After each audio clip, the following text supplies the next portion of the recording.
Ho ho ho ho. Welcome back to Fizzle's Film Reviews, guys. We're back to the standard formula. I'd like to start off by wishing you all a Merry Christmas. And yes, this is a Christian channel now, you guys. We're going family friendly here. I gotta get all that monetization money. And you guys just gotta, if you don't want me to completely sell out, I would suggest donating to my Patreon as well. That would be great. But anyways, what's our ultimate Christmas movie of the year? It is Die Hard. And I actually hadn't seen this movie before. This is my first time seeing Die Hard, believe it or not. I know it's a really long-running franchise. They had recent ones that weren't so good from what I hear. Very, very, very good. I quite like this one, and I can see why it's on the top of a lot of people's holiday film lists, though it isn't much of a holiday movie. That's just kind of, it just happens to happen on Christmas. Not really a holly jolly movie. It's about a guy, NYPD police officer who he's in the wrong place at the wrong time sort of deal. He ends up being caught in the middle of a hostage situation with these terrorists who want money from this big Japanese company. And things go south very quickly, and him being the odd one out ends up undermining their whole terrorist plan, essentially. Quite a fun movie. I usually don't like these dumb action movies so much. I'm usually quite critical on them for lack of plot and stuff like that. And I recently saw the new Dread movie. New-ish. It was a few years ago, I think. But I loved that movie. It really surprised me. And now watching this movie, it has heavy inspiration from the original Die Hard. And I can see why people love this movie so much. The action is really well done. The special effects were really well done as well. It's very intense. It's a very intense movie. It's small scale, which I also do like. It's got a very narrow focus. Very linear movie. It just focuses on the characters and the interactions and stuff. It's not bogged down by convoluted plots or threads or stuff like that. Kind of minimalistic in a way. It's a very long movie in a way. It's like over 2 hours long. Back then movies weren't typically that long. But it doesn't drag. It actually doesn't. It's quite an exciting 2 hours. Didn't feel bored, and above all, I felt like it needed those 2 hours. The villain is quite good as well. He's quite the character indeed. He's not quite Bond level in terms of his ridiculousness. He's a bit more down to earth, a bit more realistic in a way. But he is quite fun. He's got an interesting personality, and he's quite a bit intimidating despite his small stature compared to our hero. Bruce Willis did a good job here too, though I do find he does play the same character in every single movie. I guess he's just trying to relive the success of Die Hard in all his future films.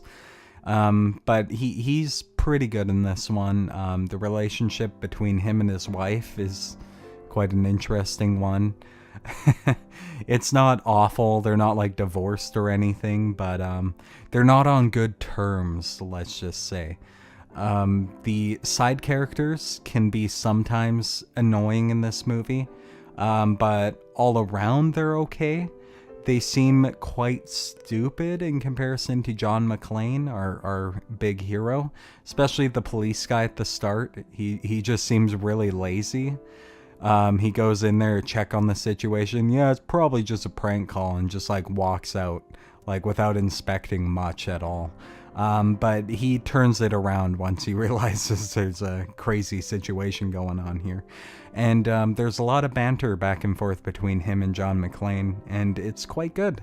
You know, they're talking about family, they're talking about their careers and stuff like that, and the mistakes they've made and all that jazz. There's this really gruesome scene where John McClane has to walk across glass and he's picking glass out of his feet.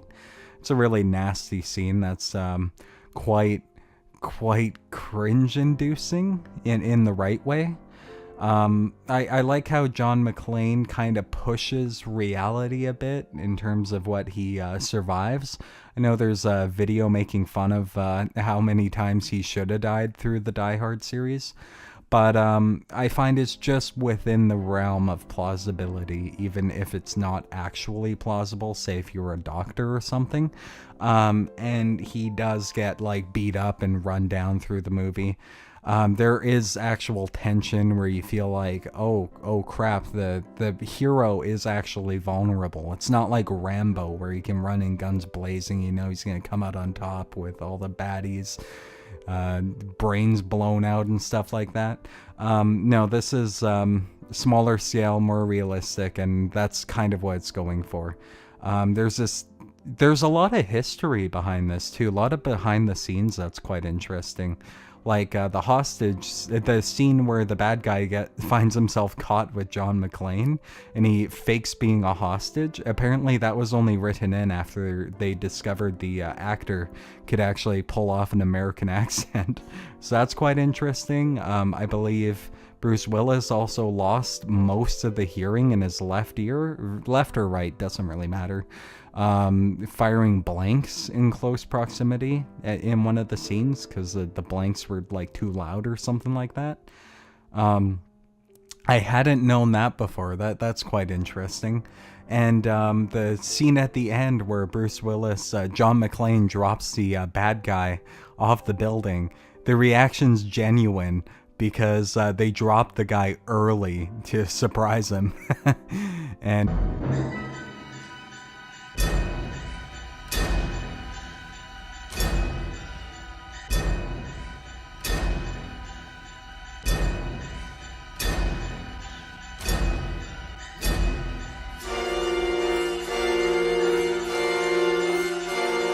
that's quite fun.